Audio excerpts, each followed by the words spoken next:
closer to the grand finals of the mid-season cup. One of these teams get that much closer to at least 500 G's in the bank.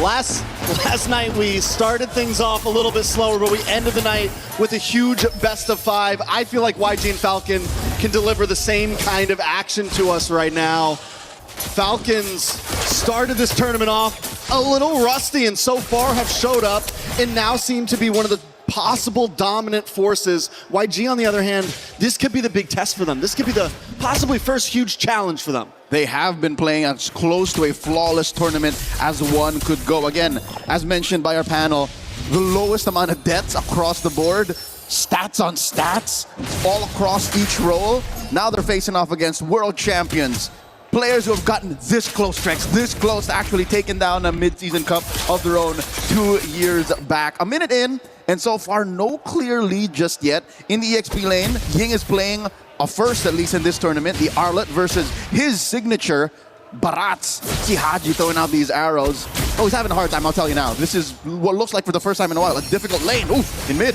A lot of damage on Ogwin. Ogwin might not be able to get away with this. Does pop the Revitalize, will be okay. And Kyle with the re-engage. Getting some nice poke off. Both teams kind of testing the possibilities right now. Seeing the Master, for the price of his Revitalize, forcing out the flicker from Blink. I'd say that's a good deal. Definitely a good deal. Cooldown very much shorter on the side of Ogwin. Might even have it, won't have it for first turtle, but still, the possibilities that Blink could have done with that flicker are gonna help out a lot more. Falcons knowing this, moving on to the turtle now. Blink decides to back off, YG decides to back off, and the first turtle's bursted down in the name of Falcon. Oh, then as well, throw it out, Ying into the wall. Ying should be able to get away from this, forced another flicker out from YG. Falcon getting very aggressive early on. All right, for the first time in this matchup, we're seeing the gold lane showdown. A Claude versus a Harith. I'd say Sanji's playing this as good as he can, because the Claude, I mean, the best course of action for him is the double lane, but Marco is applying so much pressure. But I don't know if they know this, small cap stolen away by Han already. Which is a good thing for YG, they gotta make up some ground. And honestly, I've been looking at the minimap, it's been a little back and forth. Sanji has been able to get the push in here and there. Super Marco's been playing it back. Wait a second, a lot of damage onto Han here. Kyle continues to push forward. Falcons continue. You know, they're testing the cracks. They're seeing if there's any weak points that they can capitalize on right now. And this could be it as Falcon drop the Glorious Pathway, move on to the purple. Oh. Was it stolen? Yes. Kyle able to take it away from YG. Oh, they knew that there was a 10-second window, but they don't pile on Ogwin. A lot of damage on Ogwin. Ogwin will be okay. The Immortal Man right now. Oh, they know that the Master still has his Revitalize off of cooldown. Now Falcon's looking to equalize, at least in the gold lane. Apply more pressure. No gold shields taken just yet, so neither have a huge lead over the other. Sanji and Super Marco at deadlock. I mean, the offlanes have been essentially at a stalemate. The game has been essentially at a stalemate. Still 0 deaths. Both teams have been getting little punches off here and there, a little gut shot here and there, but no knockouts quite yet. I love it. Narratively speaking, Trex, it's like they picked off from when the Filipino-Burmese rivalry was in its peak. Post-pandemic, 2021, before utility jungles, before macro became king, that's when the Philippines and Myanmar were on top of their game, and we're seeing that flourish right now before our eyes here in Paris, France. So what do you have to look out for as we come into this next turtle? Falcons once again want to rush it down. Blink looking for an angle in. Ying as well. Tries to get in the backside. Blink able to take the turtle.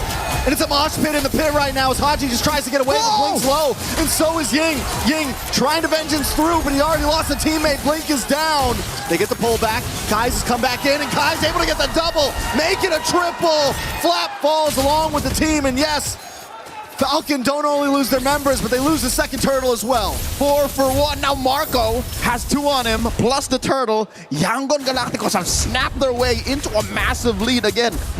Relatively speaking, 4 minutes in with nothing happening the first 3, 1,500 is basically light years away, economically speaking, in a macro-heavy game like this. Watch it once again as in the pit, walls on walls. This is a I'm not trapped in here with you, you're trapped in here with me moment with Blink. That was a perfectly placed crack. And that's what Falcon's gonna have to watch out for, right? These dogpile fights where everyone is grouped together. And the thing is that's what Falcon's gonna wanna go for. That Detna's welcome comes in, they wanna jump in. and it's all going to be about who pulls the trigger first and who can counter better. They broke Flcn in half like my arm. That was as beautiful a start for turtle number 2 as you can for Yangon. They're building up to a 2,000 gold lead. Sure, Sanji and Marco are still relatively at deadlock, but the fact that they stopped Marco from joining that fight, because look, 2 dudes, 3 dudes at a third of their health, that would have been heaven for a Harith, but they made him think twice. And now look at this, even Blink is bullying Marco out of farm's range. Oh, big knockup. Ying dashing in with the vengeance. Nice damage.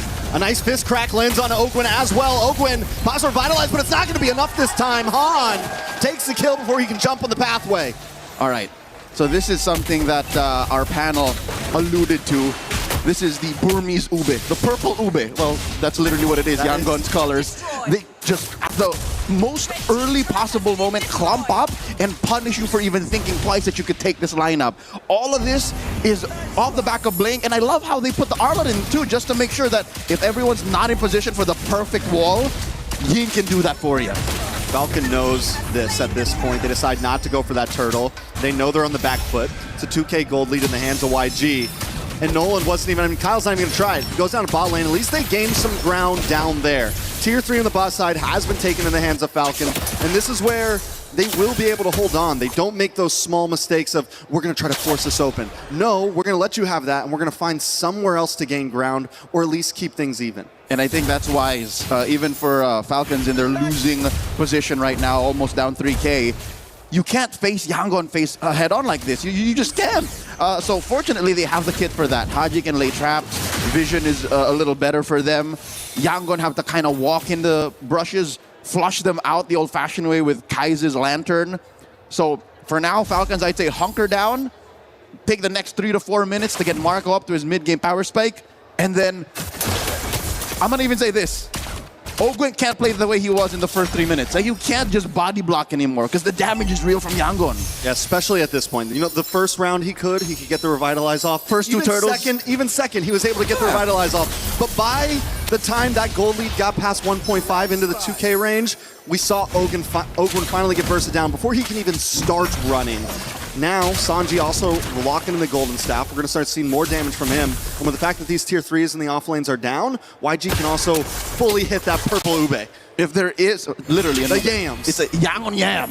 The Yangon yam. So if there's anything good going for Falcons just yet, because Yangon are putting a chokehold on them, is the fact that the damage profile is at least palpable for Yangon. All you got to do, get physical armor. That's it. There's really no magic threat. Sanji now testing the distance on there as well, and a big fist crack under the tower, paired up with the final slash. Ogwin trying to hang on, but he just can't end his welcome. In response, gets him against the tower. More damage lands on Han, but down comes Smon Force Blink, taken out as Han tries to get away. Sanji with the Blazing Duet connects on to no one. He looks for the re-engage, and Ying's there at his back, keeping Falcon at bay. 2 for 1. That's as good as it gets for Falcons. Yangon still calling the shots. Another final slash! And Sanji and Kai's are here now. There's no escape for Flap. Haji forced to use a flicker as well as Han keeps him away. They're going to move on to the Lord now as Falcon watches it. All right, so at least Yangon knows that with the kits remaining in Falcons, again, a Zaman Force you see online, the fracture off of Kyle. Ogwin has a glorious pathway once again. They know that they can't just blitz the Lord. Once again, did I not just mention that about a minute ago or so? That after the crack, final slash, or the other way around, it's just so easy. It's a 1-2 combo, even under tier 1. And it's not, like you said, it's easy. It's not a hard to hit combo. As long as you connect down to the Lord though, Han does burst it down. Glorious pathway comes out. Flap's going to try to connect as well. He doesn't have the stack, so the defense isn't quite there. But look at the damage on a Blink. Kyle still popping off, even at 0, 2, and 1. That is a bargain. I'd say Blink for a Lord like that is a good deal. This puts it at a wash. Yeah. Taking that tier 1, so at least the map gets a little bit more breathable for Falcons. They keep the lead at about 3K. And that's, I mean, that's where Falcons always find something to make up for it, right? It's one of the great things that they can do and always will be able to do. Yes, you lose Lord. Yes, you take a member, but now you bring it at a standstill by taking this tower, and they've been doing it from the beginning of the game, but YG now looking for the engage on the mid side. It's looking similar to last time. They're going to have to watch out for Blink. Blink doesn't have the flicker right now. As Lord comes down the boss side, YG looking to switch up gears, try to gain ground somewhere. Lord, put down to a third, hit with that retribution, and Falcons get to keep their tier 2. So we're back to where we started about 2 to 3 minutes ago. Blink with the conceal, what are they looking for? That's the fist crack on 2, Blink does it again! Not just one, but 2 members. YG looking for more now. As minions crash on the top side, Ogwin pops Revitalize, caught in fist crack once again against the wall, taking out a double kill for Yang. Mid-tier 2 falls as well, and YG are gonna work their way up the map to take more. Again, the ease of execution, the on-demand crowd control that Yangon Galacticos have drafted into their lineup. That's a final slash that could have been, but it doesn't matter. They're able to pop Holy Shields in mid and top. Bottom lane, don't even get me started. Amazing start. I'm pretty sure that conceal almost counts as an ult. When Falcons heard that, all they could do was skedaddle. They knew it was coming. They were running away like, once you hear it. And so YG now have taken all the tier 2s on the side of Falcon. It's a great start for them.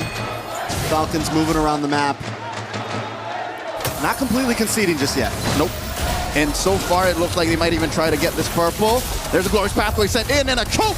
Denna's welcome. Might have came too early. A mega kill for Han. Maybe a slight misplay by Flap, thinking they could do something to at least get their purple. Oakwin in enemy territory, enemy jungle. As YG closes in on him, he does buy time though, and YG's onto it. They send the rest of their members back to the mid, back to the top to try to defend. I think that was all part of the plan for Falcon. Little two-step there. Ogwin, I think, was just trying to go for the self-execute. He wanted to die to the turret instead of conceding over more goals, more XP to his opponents, but alas, they just found their number.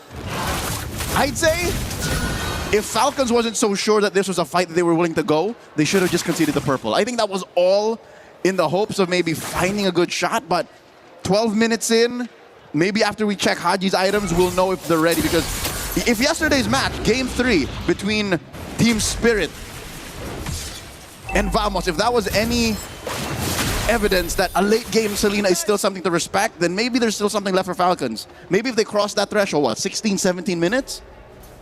Yeah, but the thing is, it's at 12 and a half. They do still have inhibitors. The fact they were able to slow down Lord number 1, we've seen this happen before, right? It means with their inhibitors, as long as Falcons doesn't make a huge mistake, they can probably survive this push.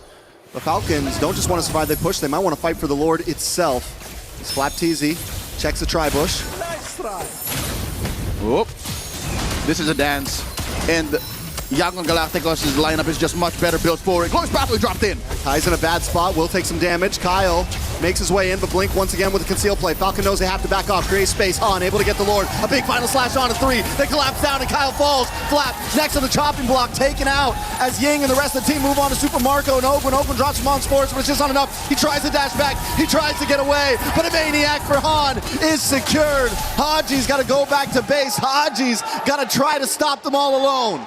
We're not making it to 15 or 16, ladies and gentlemen. I believe it ends here. Yangon Galacticos are in the base. You thought it would be even, but YG take game number 1 with a 9K gold lead, stating their business.